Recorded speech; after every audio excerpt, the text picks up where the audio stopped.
OBC सत्याग्रह यात्रा पहुंची रेपरा। कटनी तिराहे से अवंतीबाई तिराहे तक किया गया पैदल मार्च। ओबीसी महासभा की सत्याग्रह यात्रा सोमवार देर शाम रेपरा कस्बे में पहुंची। ओबीसी महासभा के सदस्य अपनी मांगों को लेकर पूरे प्रदेश में पदयात्रा कर रहे हैं।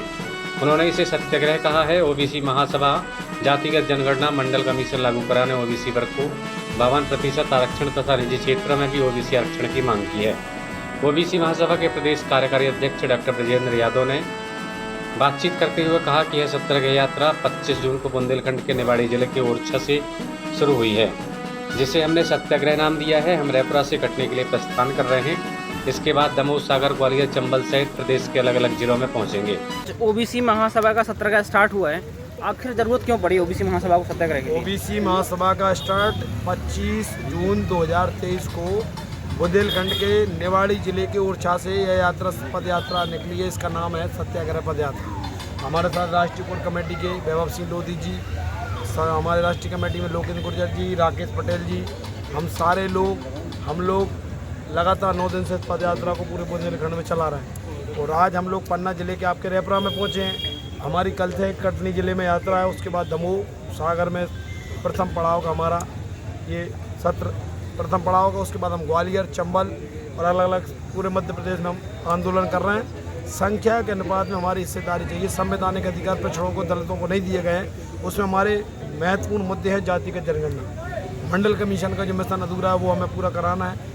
तीसरा, कॉलेजियन सिस्टम से हमारे SC ST OBC के देश में जज नहीं बन पा रहे। चौथा हमारा मुद्दा है बैकलॉग के मध्य प्रदेश में 5 लाख पद खाली पड़े हैं, 3 लाख OBC के, 2 लाख SC ST के। और किसानों का कर्जा माफ़ी का मुद्दा है। जो पढ़े लिखे मध्य प्रदेश में 55 लाख बेरोजगार घूम रहे हैं, उनको नौकरी या उनको बेरोजगार भत्ता सरकार दे। इन सारे मुद्दों को लेकर हम लोग पूरे मध्य प्रदेश की जनता को जगाने का हमने मिशन बुंदेलखंड से चालू किया है। क्योंकि बुंदेलखंड बहुत बैकवर्ड इलाका है और जहाँ पिछड़ा वर्ग की लगभग 68% आबादी है और यहाँ पे बहुत अन्याय अत्याचार इस क्षेत्र के अंदर हो रहा है, इसलिए हमने बुंदेलखंड से इस मिशन को चालू किया है। भाजपा सरकार की आपकी मांगे मान नहीं रही है या फिर? देखिए, भारतीय जनता पार्टी की सरकार हमारी मांगे मानती तो हम 5 साल से धरना प्रदर्शन, ज्ञापन, मुख्यमंत्री निवास का 3 बार घेराव, जबलपुर हाईकोर्ट का घेराव, पूरे जिलों में आंदोलन, पद यात्रा बहुत कर चुके हैं। हम 5 साल से काम कर रहे हैं। भारतीय जनता पार्टी तो सिर्फ अडानी अंबानी की बात मान रही, इसके अलावा देश में किसी की नहीं मान रही। किसान परेशान है, मजदूर परेशान है, नौजवान पढ़ा लिखा बेरोजगार परेशान है, हमारा छात्र परेशान है, कर्मचारी परेशान है। ऐसा एक वर्ग बता दो भारतीय जनता पार्टी में जो खुश हो। सिर्फ 4 लोग खुश हैं, अडानी अंबानी, अमित शाह, मोदी। उसके बाद पूरा देश सड़क पर आंदोलन कर रहा है। आप जिस विधानसभा में खड़े हैं उसका नेतृत्व भी ओबीसी के प्रहलाद पटेल कर रहे हैं। देखिए, ओबीसी का तो इस समय अच्छी बात पूछिए, मैं आपको यही टोकना चाहता हूँ। देश का प्रधानमंत्री ओबीसी है, लेकिन रिमोट नागपुर से चल रहा है। मुख्यमंत्री यहाँ का ओबीसी शिवराज सिंह चौहान, लेकिन रिमोट JP नड्डा के कार्यालय चल रहा है। यहाँ का जो विधायक है, जिसको भारतीय जनता पार्टी ने टिकट दिया है, वो भारतीय जनता पार्टी जो बोलेगा पार्टी गाइडलाइन में वो बात करेगा। यहाँ प्रहलाद लोधी ने कभी विधानसभा के अंदर संवैधानिक अधिकारों की बात नहीं उठाई। ये मध्य प्रदेश में उमा भारती बनी, बाबूलाल गौरे, शिवराज सिंह चौहान बने। अभी मध्य प्रदेश में 53 विधायक ओबीसी के, कभी आवाज़ नहीं उठा रहे, क्योंकि दोनों पार्टी उनको टिकट दे दिए। वो सिर्फ अपने परिवार की, घर की बात करते हैं। कभी उन्होंने पिछड़ों के संवैधानिक अधिकार की इस मध्य प्रदेश में नहीं, पूरे देश में 74 साल हो गए, नेताओं ने आवाज़ नहीं उठाई।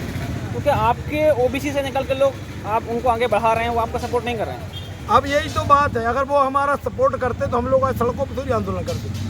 अब जो हमारी बात करेगा, हम पूरी शर्तों के साथ हम उसी को वोट देंगे, उसी पार्टी को, उसी को विधायक बनाएंगे जो हमारे मंडल कमीशन की बात करेगा, रोजगार की बात करेगा, किसानों की बात करेगा, आरक्षण की बात करेगा, सामाजिक न्याय की बात करेगा।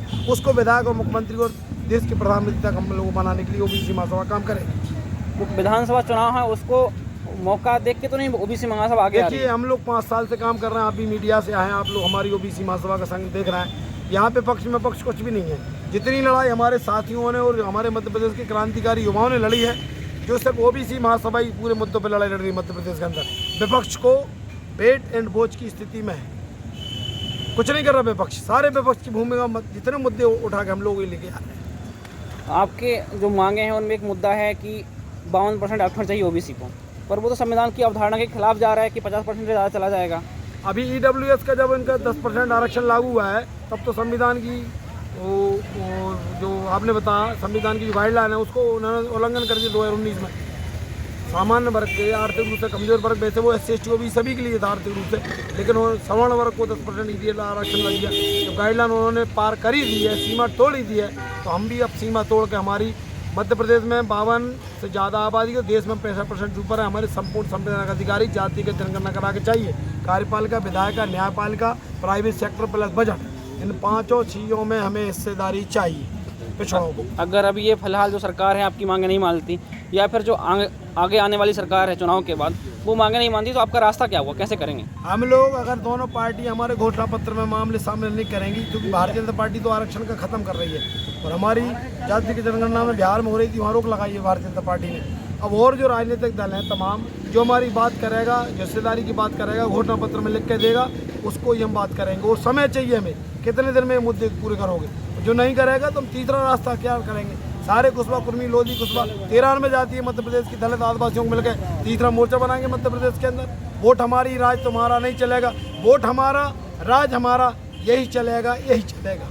आप ओबीसी में SC ST की बात कर रहे हैं, SC ST में किसी ग्रुप का समर्थन है ओबीसी को? देखिए, ओबीसी SC ST के लगभग तीनों के मुद्दे एक जैसे हैं। उनको थोड़ा बहुत कार्यपालिका, विधायिका में थोड़ा बहुत आरक्षण मिला कि उनके साथ जातीय सामाजिक भेदभाव हो रहा है, उनके साथ अन्य अत्याचार हो रहा है। और SC ST के भाई हमारे छोटे भाई हैं, इसलिए ओबीसी बड़ा भाई है। उन दोनों वर्गों को साथ में लेके चल रहा है। हम तीनों वर्ग और बल्कि अल्पसंख्यक सारे लोगों को हम साथ लेके चलेंगे। आपकी ओबीसी महासभा के लिए समर्थन है SC ST के? बिल्कुल समर्थन है। खुद आंदोलन हमारे साथ बहुत सारे SC के लोग आंदोलन कर रहे हैं, बहुत सारे संगठनों हमें समर्थन दिया, इस पर लिख के दिया है। और हम लोग भी उनके जितने मुद्दे होते हैं हम लोग भी उनके साथ समर्थन करते चले आए 5 सालों से। आपका परिचय? मेरा नाम ओबीसी ब्रजेंद्र सिंह यादव है। मैं ग्वालियर संभाग के जिला अशोकनगर से आया हूँ। मैं ओबीसी महासभा का मध्य प्रदेश का कार्यकारी प्रदेश अध्यक्ष हूँ। और हमारे साथ बहुत सारी टीम है, राष्ट्रीय हमारी कमेटी के साथ ही हैं। हमारी महासचिव जानकी यादव जी है।